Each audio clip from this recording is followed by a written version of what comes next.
You know, if you do decide to leave the streets, it doesn't make you lame. It doesn't make you a bitch. Such thing is leaving the streets though. You feel that people want to kill you. Does that go through your mind pretty much every day when you wake up? Every day, all day. I'm a very disrespectful person. I know what I did in my lifetime. One interviewer warned a rapper to change his actions, and another foreshadowed his death in an interview. These are rappers' most disturbing last interviews. First, we have to start with Chicago rapper Bloodhound Lil Jeff, because Jeff was just starting to get a buzz in the city and was growing insanely fast. Fans on the Chiracology Reddit were even talking about Jeff nonstop, since they were comparing him to the next King Von. It's rumored that Lil Jeff allegedly had 10 bodies, because Jeff would even hint at having bodies on his Instagram.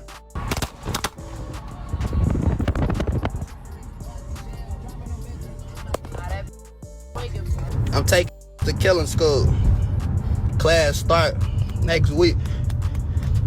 You gotta at least have 2 bodies though. For I ain't coming with no. You ain't got. I can't work with no beginners, folks. You gotta at least have a 2. I'm gonna give y'all 2 minimum. I'm gonna start at 2 minimum, cause y'all know why I'm gonna start at 2 minimum. Now I'm just doing it for a tradition. And whatever I say, do it. If you do anything scary, I'm smoking your. Since Jeff was going crazy, interviewers wanted to get up with him since he was buzzing in the city. So one day, DJ UTV invited Lil Jeff and the other Bloodhounds on his platform to do an interview. DJ U asked Jeff about the video where he said he's training people to be killers and tells Jeff that doing that isn't smart. It's not a bright future by doing that, since it's only 2 places that could lead. And Jeff felt some type of way since he thought differently about it. If a student graduates from this school, their future probably not looking too bright. Wait, what you trying to say?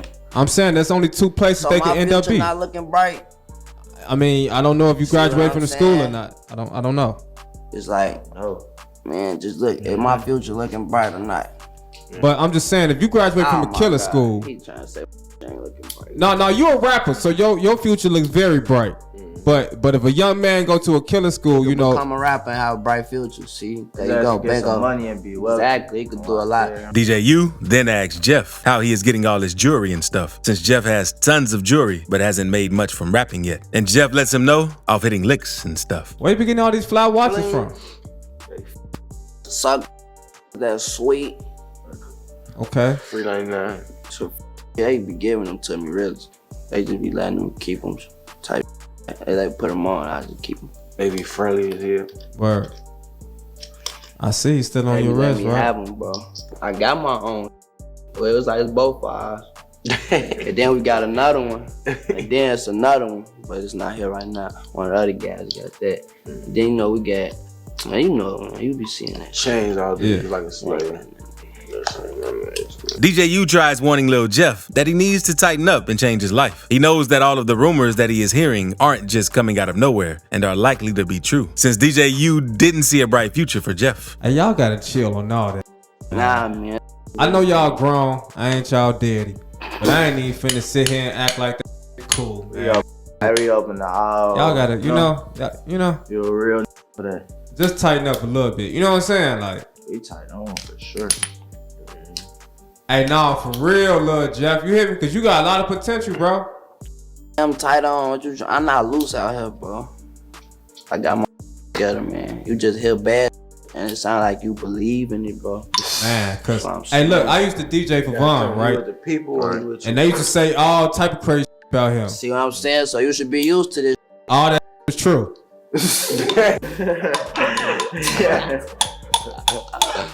Hell no. But it's like Jeff wasn't really hearing what DJ U was saying. Later in the interview, they started talking about karma, because that's when DJ U tries to let Jeff know that the energy that he's putting out might end up catching up to him. But Jeff let DJ U know he doesn't believe in karma or bad luck. Negative energy upon yourself, Nah. like the negative, like the energy you putting out, like onto the internet and stuff. Don't you think Hell that? nah. Okay.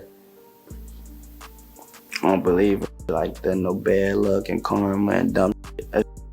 Not real. Then, a few weeks after the interview with DJU, things caught up to Lil Jeff. On June 8th, 2024, Lil Jeff was back in Chicago in his ops territory, and video footage showed the incident because Jeff was on a drill, trying to take out one of his ops. In the video, Jeff can be seen shooting at someone and chasing them into a house, when out of nowhere, someone within the house returned fire and ended up hitting Lil Jeff in the chest. Then, not long after Jeff died, his ops would go online making fun of him and celebrating since Jeff got killed while trying to kill someone.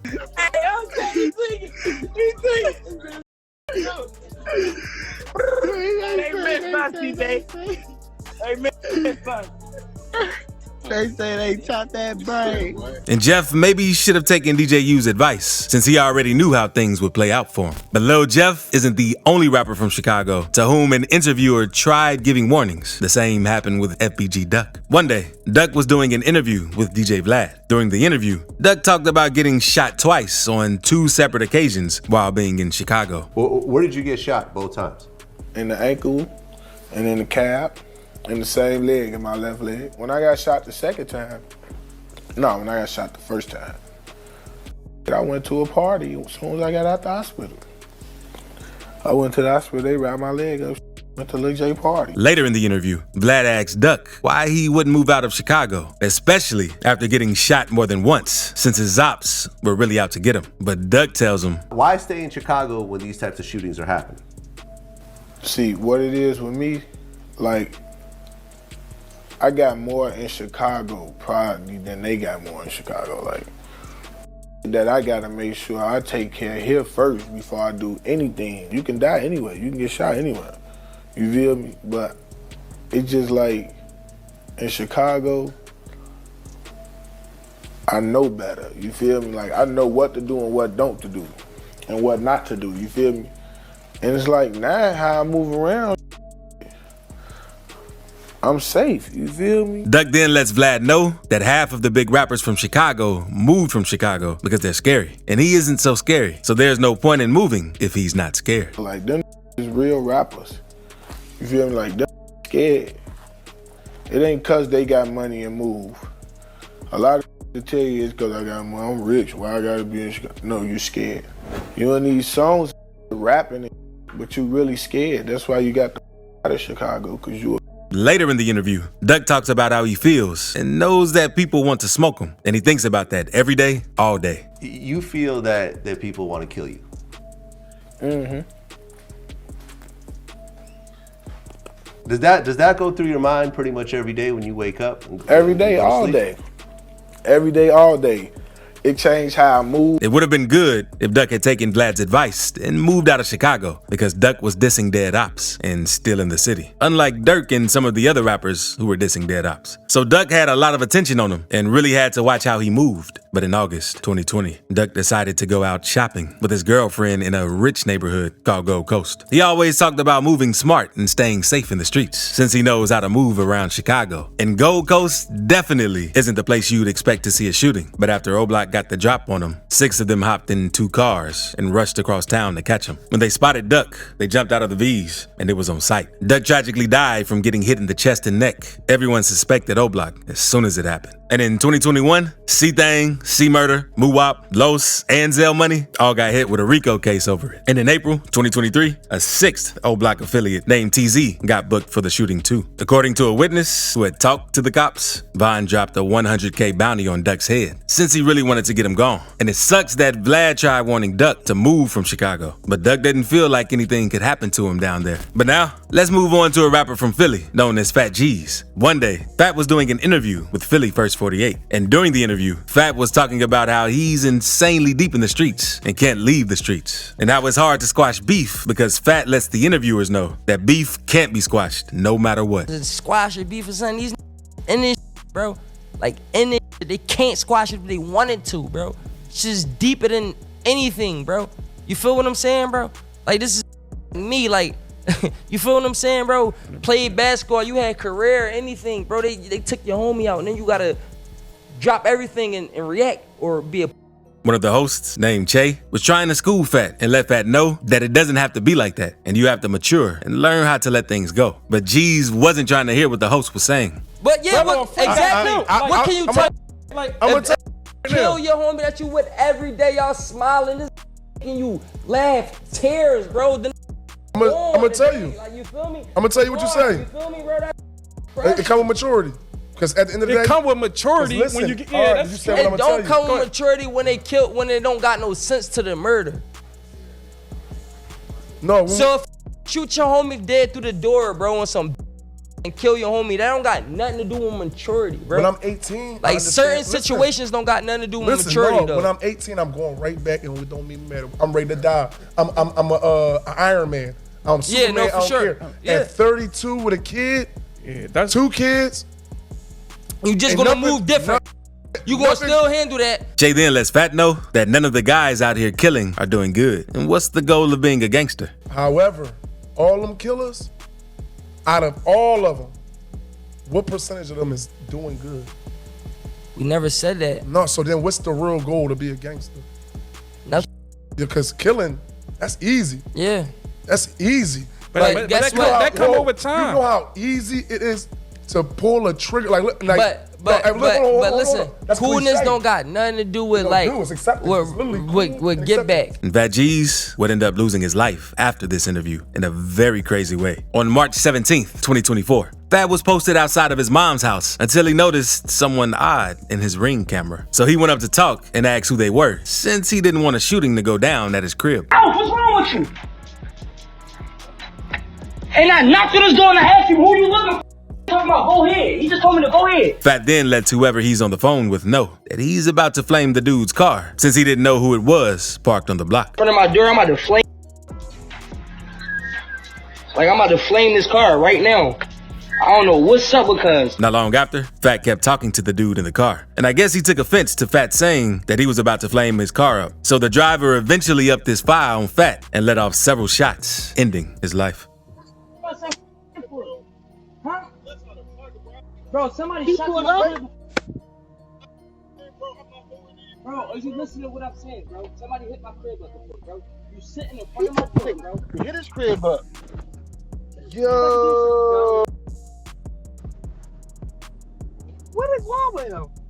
Come on! Video is very disturbing, and unfortunately, Fat lost his life this way. And many people say Fat G's messed up by saying he would flame the dude's car up. Others say he made a huge mistake by walking up to the guy's car. And it's crazy because the interviewer also warned Fat G's about being more mature and letting things go. Now, let's move on to PNB Rock, because in an interview, he talks about a situation in which he almost got robbed and killed in LA one time. And the sad thing is, he actually ended up losing his life this way too. Rock and Academics were talking, and Academics talked about how LA has always felt spooky to him. While they were on that topic, Rock told him a story that he went through the first time he was in LA. Always felt a little spooky to me. And just tell me, and it's fine. You tell me if it's just me.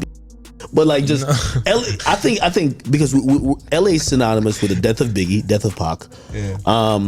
And I think it's just so much where like might be like ganged up other places, but I've never seen gang culture over there. Serious, I ain't gonna lie. I went through it when I first like was having in LA with some Grape Street. This day, you feel me? 03 Greedo and them. Yeah. You feel me? They try to do some but they saying that I wasn't on it. Rock then lets Academics know how they tried testing him, since the Goons wanted him to come to his hood. Try to test me like on some test. Like, yeah. They was just like, yeah, come to the hood. You feel me? Like, come up to the hood. Come to the hood. I went to their hood. You feel me? With strapped up. You feel me? Like I went with, like it was like 3 of us. We wasn't crazy deep. Cause I just be wanting to know like y'all, I'm just like y'all, bro. You feel me? Like I'm just like you. I came from the trenches. But that isn't the only time PNB Rock had some problems while in LA, because he talks to Academics about another time Goons tried him while he was with his family. Like mid-pandemic. But it was like another one. Though? I don't know. I guess cause be sweet. You feel me? They just be with my family. They think I'm just out here lacking. You know what I'm saying? So it would be one of those type of situations. Just talking loud shit, wanting me to hear their conversation. And it's like, I'm with my peoples. Like, I'm with my daughter and my girl. Like, why they talking about this? Like, with this around? Like, we outside, we on Fairfax. I'm like, man, you know, I already paid the blitz. We There's gangsters out there on Fairfax. Like, that's what I'm saying. going on? Like, I'm on Fairfax right now. So I'm like, man, we out of here. You feel me? Like, we going. My girl like, no, we ain't. What's wrong? I'm like, I'm just going off of the vibes. Like, we out. And it sucks that PNB Rock didn't take note of the times he's been run up on in LA and started moving differently when he was out there. Because on September 12th, 2022, PNB Rock took his girlfriend to Roscoe's Chicken and Waffles in LA. His girl posted a picture on IG tagging their location, and at around 1:20 p.m., someone walked up to rob him. The police say the victim, along with the female witness, were in the eating area at a restaurant when they were approached by at least one suspect who had a firearm and demanded property from the victim. And another dude started letting off shots and snatched PNB Rock's jewelry and ran off. After the situation hit the internet, many people blamed PNB Rock's baby mama for posting the location. But Cardi B made a tweet saying, "I highly doubt was looking at PNB's baby mama IG. He was in a bad location and people stay outside plotting." It sucks that PNB Rock didn't start moving differently or hire a security guard while he was in LA after the two first times that he had crazy situations down there, since it seems like they were out to get Rock bad out there. But now, let's move on to 051 Melly. Even though Melly never dropped a song, he's huge in the Chicago drill scene for some of the things that he's done, similar to female assassin K.I. So Melly was getting interviewed just like the rappers since he was around rappers and doing crazy things in the streets. And one day, Zach TV pulled up on Melly and Mubu Crump. During the interview, Melly talks about taking a chain at a party and doing all types of crazy, slimy things during parties in Chicago. Nothing. I took this by myself. When they section by myself, I took it. They was outside. I was in there by myself. By yourself? Yeah, he lied on his interview. Said we was brawling. We ain't had a fight in no hallway. Are you? Yeah. He just came in the party. I knew he. Pass it to the gang. Now we share it. That's crazy, man.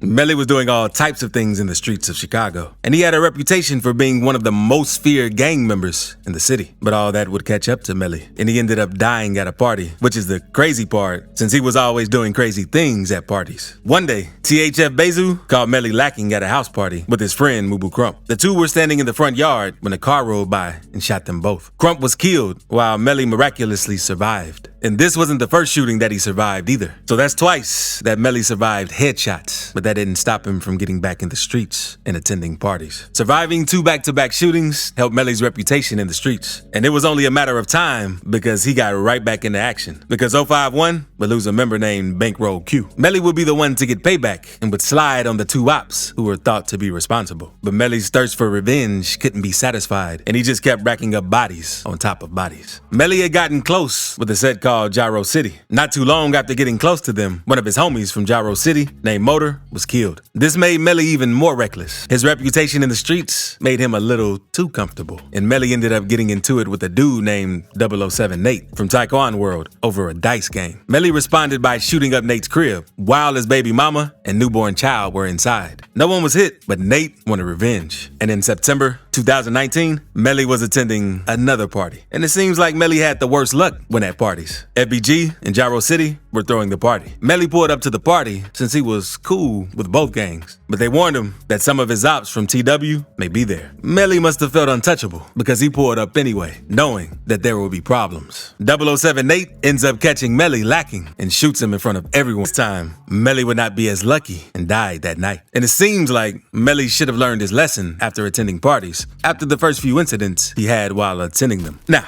let's move on to Fulio, because his last two interviews are also pretty disturbing, as the interviewers gave him many warning signs. Fulio has been in multiple shootouts, and each shooting seemed to be worse than the last, because the first shooting happened when Fulio was in school. On the first day of school, someone from the op hood got killed waiting for the bus, and Fulio started dissing them all over social media. A lot of people thought Fulio had something to do with the hit, and he ended up getting into a fight over it. But after the last bell rang, things took a crazy turn. Fulio hopped on the bus, but the ops were following him. And while he was walking down the street, someone started hitting him and his homie. A bullet hit Fulio in the leg and knocked his hip out of place. So he had to crawl away while the shooter was still sending shots. Fulio made it out of this situation alive, but that wasn't the only time he was involved in a shooting. In November 2021, two shooters caught Fulio outside the studio and let off over 100 shots. Fulio told DJ Academics, I walk out the studio, I'm walking down like the carport to my car. Anytime I walk anywhere, I got my gun in my hand, walking wherever in Jacksonville. Like, that's just how you gotta be. You have it in your hand or you have it on your person? In my hand. Walking out the store, it's in my hand already. Like, Like I could, you know what I'm saying? Cause like when I walk, I could just feel it in the air, something finna happen. Like I swear to God, like, I don't know why. Is that paranoid? I don't think. Is that how everybody move in Florida? I don't even know if it's paranoia. I don't know what it was. I just felt the hair stand up on the back of my neck. After the shooting, Fulio hopped on IG and spoke on the situation. My whole clip on my daddy. Stop playing. And I didn't get hit. I got grazed in the leg. Stop playing. I had my whole clip. And whoever the was, y'all played. Y'all was supposed to run down. Like y'all was supposed to get up on something, but that return fire, that'll get off you on game. I'm out that bit like the Jacksonville Wolverine, one hand on glitz, other hand on trick. After fans saw what he posted, they started to assume Fulio was up to no good since he ran to Instagram about the situation. So hours later, he went live, clearing everything up. On trading my gun and register, I shot back in self-defense. Y'all dumb.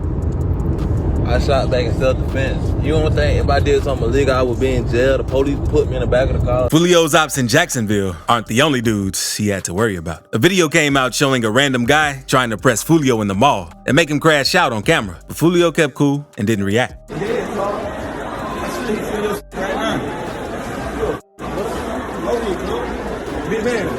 man.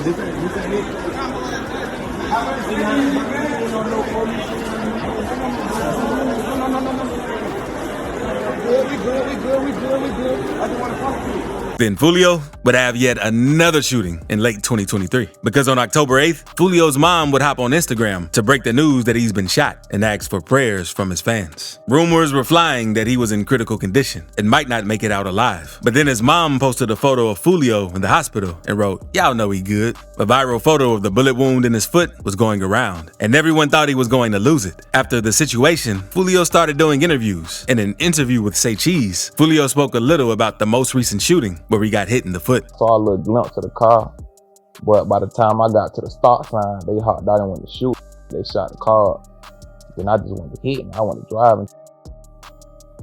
And you're by yourself? Oh yeah, I was dolo. And do you think they noticed the car, or when you went into the store, they seen you? Nah, I ain't even never make it to the store. Sean advises Fulio that he should get out of Jacksonville due to everything he's been through. You know, if you do decide to leave the streets, it doesn't make you lame. It doesn't make you you already got your stripes. You're already hated. You already got a street reputation. You already got the rep, bro. So if you decide to leave the streets, it doesn't make, bro. You already, sometimes it's time to mature, bro, and do different things. Yeah, I feel like ain't no such thing as leaving the streets, though. I see people leave streets all the time and change their life around. Look at Wallow. Sean really wanted Fulio to get out of the streets since he could see that nothing good was going to come from it, and he should move out of town and go all in on rap. But I feel like if you were to move out of town,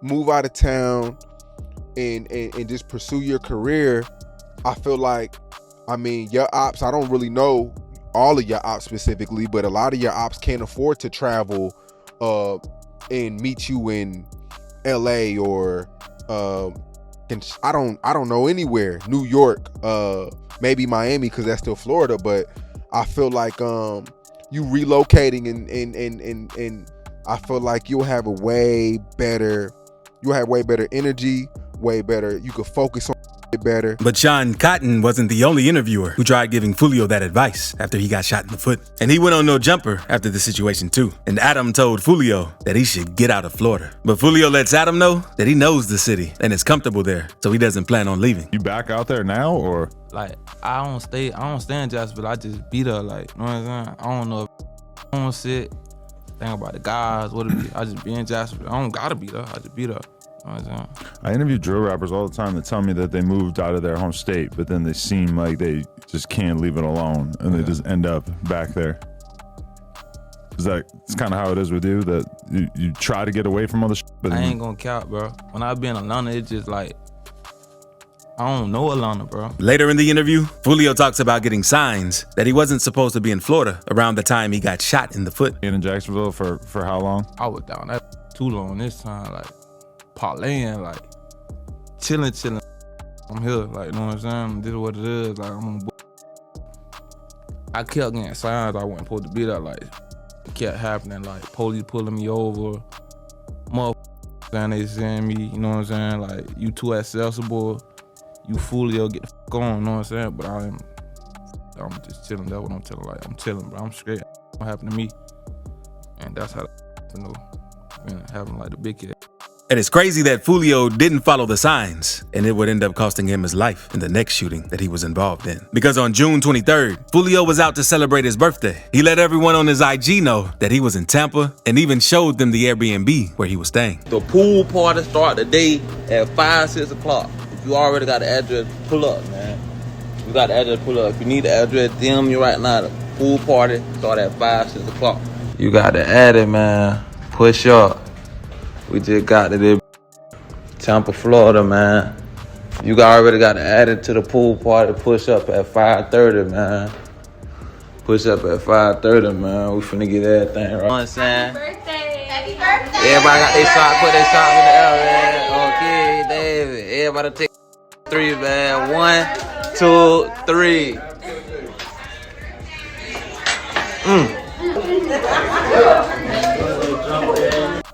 Got my brother with me. He done popped out for me for my birthday. He done tired of it. Lit. Oh, God, yeah.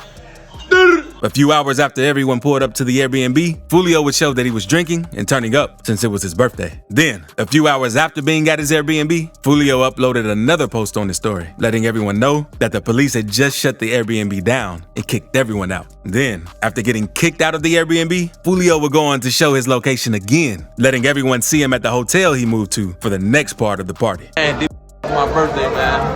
Everybody coming out the stairs. No cap, man. You know what I'm saying? You know what I'm saying? You know what I'm saying? We deep as hell. We deep as hell, 20 deep. Not long after, around 4:40 in the morning, gunshots can be heard in the parking lot of a Holiday Inn. 2 cars were hit, one left with multiple bullet holes in the windshield. 4 people would be shot, and unfortunately, Fulio would be the one who lost his life. And due to all the dissing, Fulio did his ops and didn't hesitate to make fun of him for getting killed because Ace dropped 2 disses back to back on him. But that ain't nothing because Quando Rondo cracked the bottle on his ops' head. So click this video to see rappers' most savage moments.